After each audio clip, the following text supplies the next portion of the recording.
So my topic is organization mission and goals in a complex adaptive system. So one of the things I didn't know is exactly what a complex adaptive system is, I guess on a wholesale level. So I decided to kind of break down the qualities of a complex adaptive system. So first of all, typically they're going to be very complex. They're going to house multiple systems. You can think of these as departments within an organization, I guess, for lack of a better term, for our scope. Events can happen at random and they interact with multiple agents or systems, so multiple departments, and it will happen in random ways, but eventually those create patterns or regularities, which is called emergence. Throughout time, basically, evolution will occur within the systems. They tend to evolve, and events, based on the events that happen, and sometimes coevolution, or the systems will evolve off of one another. So here's kind of just a flow chart of complex adaptive systems.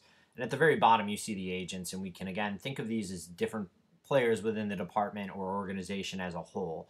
And throughout time, you can kind of see it's kind of jumbled there, but it'll eventually rise up into regularities, and then a pattern forms, okay? And then based off of that pattern, feedback occurs, and it basically changes how these agents or different employees or people within the organization would react to these events that are occurring and creating these patterns. So I think it's important to understand the examples in healthcare. So when we look at like a hospital and we look at the agents, it can be doctors, healthcare administration, people, billing. All these agents are interacting based off of the regularities that have developed over time.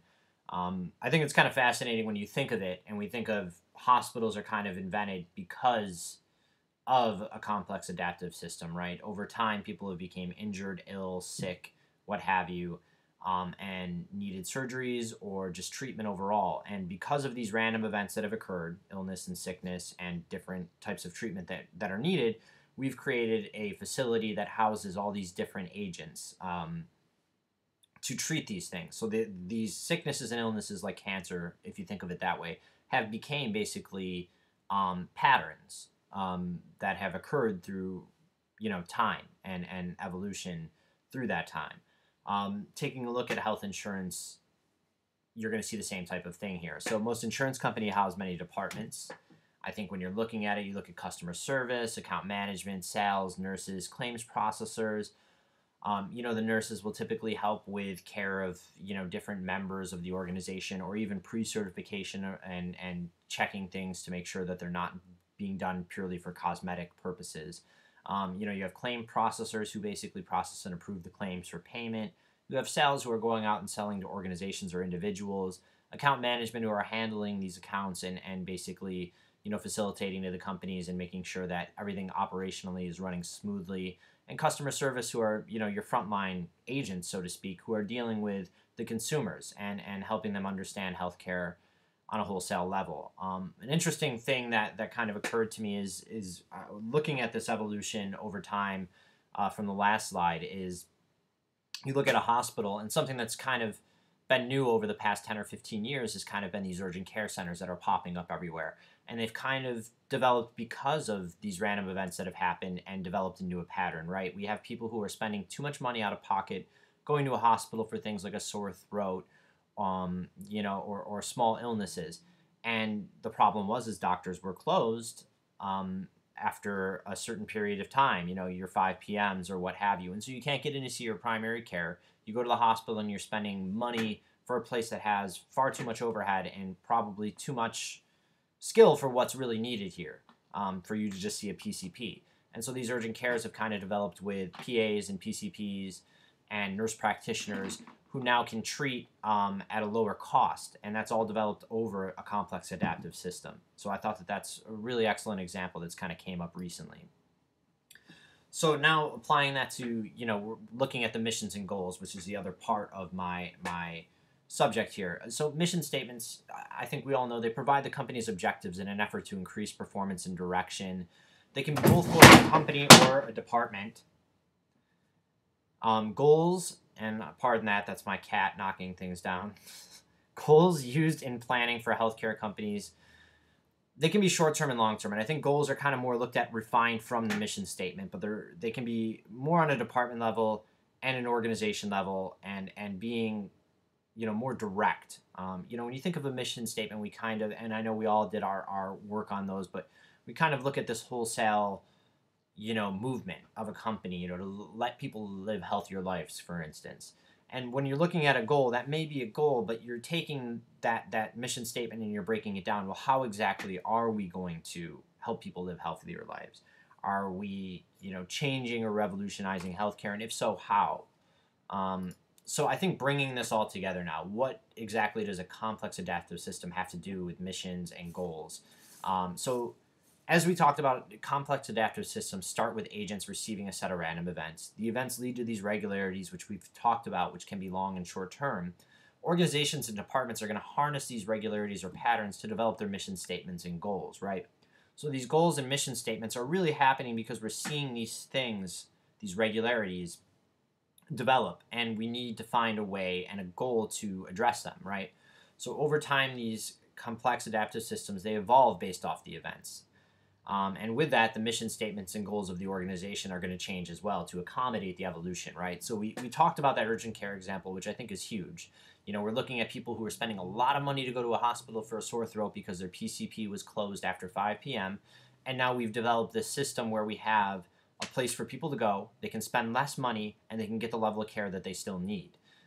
So that's, I think, a prime example of a complex adaptive system, and a goal coming out of that is that system, and a statement. Here was an opportunity to be had, and something was taken. So now taking a look on a real wholesale level, and something I think that may have been beaten like a dead horse over these past couple of years, but the Affordable Care Act mandate.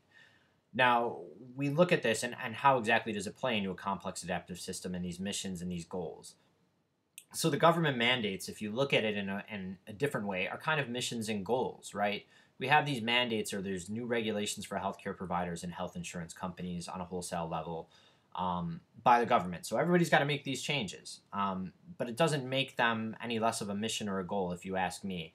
And these mandates are all based off of these random events that have caused regularities, and these regularities have become the goals of the mandate. Taking that even a step further, if you look at it, these are really flaws within the system, right? These regularities, and we're going to get to a couple of them in a second here. So the first one we're going to look at here is preventive care checkups. Again, this is something that through time we've realized that people weren't going to the doctor because healthcare costs were rising, right? Premiums are rising. Some people didn't even have insurance altogether because they just didn't find it worth it expense-wise. They were healthy, what have you. And most of these healthy people, even if they did have insurance, they didn't want to spend the $35 or pay their deductible to go to just get their random blood work done, to have a colonoscopy done, to have their heart checked. So what we've seen is we've seen these random events that have turned into patterns. And let's take a look at illnesses. Some of the top hitters are heart disease and different types of cancer, right? And we had a flaw in the system here, right? So and what happened because of that is we created a mission and a goal, the government did, to say that preventive care checkups are going to be covered at 100%, meaning that there's no out-of-pocket expense to the consumer.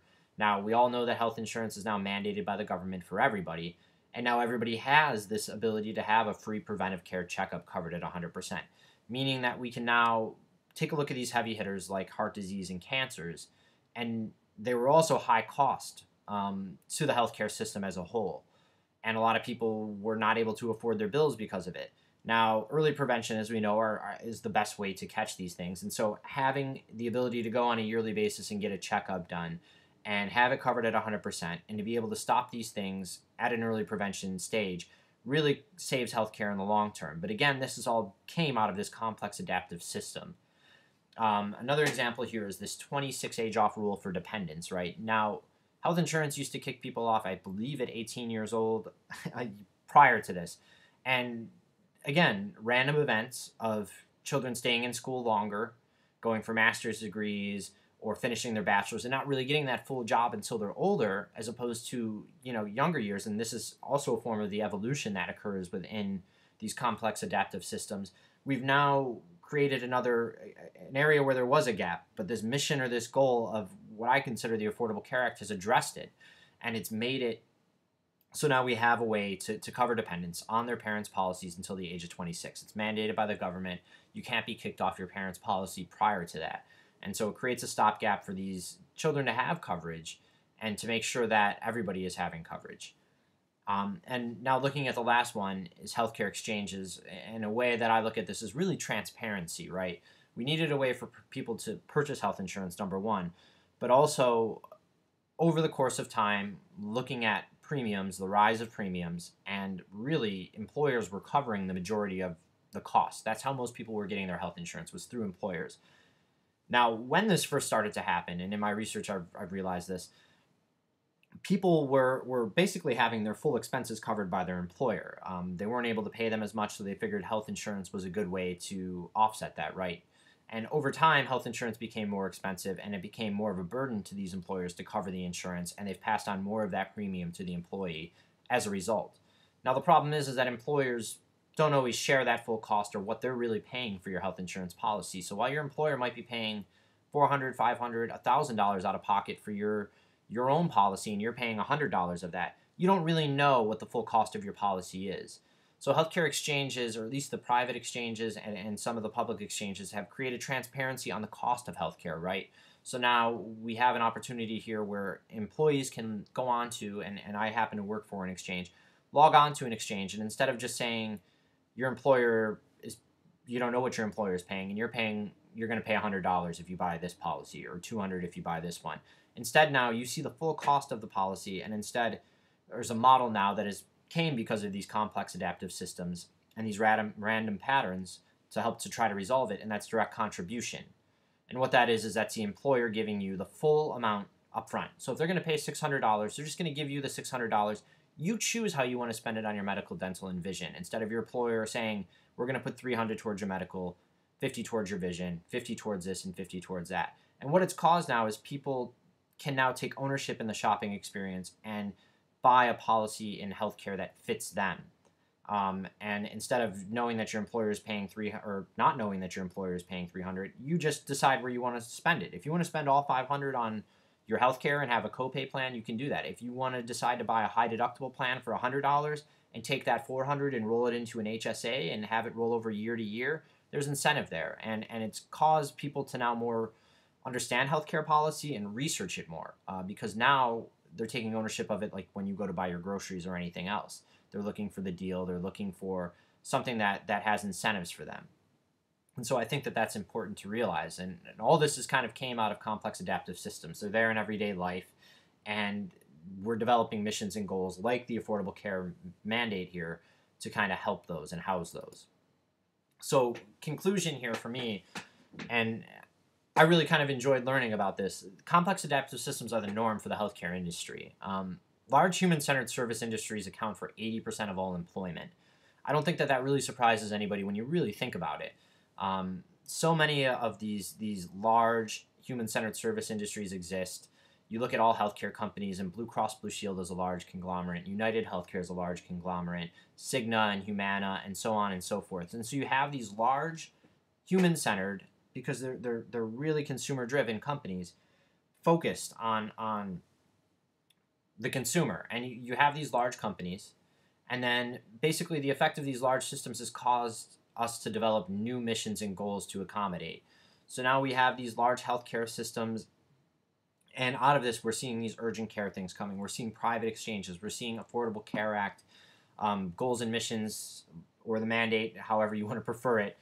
And these all evolve over time, and I think that that's the important thing that we're seeing is we're kind of seeing these little niches occur, and in there, companies and healthcare organizations are swiftly moving, and oftentimes right now in different directions to try to address these needs. And over time, it's almost a survival of the fittest pattern where, these regularities occur, like we talked about with these age-off rules and different things, and we see different healthcare organizations try to address these in different ways.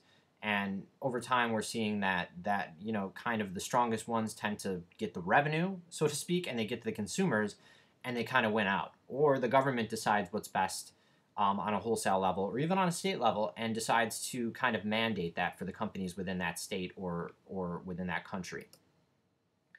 Like I said, I hope you enjoyed my presentation, and here are my works cited.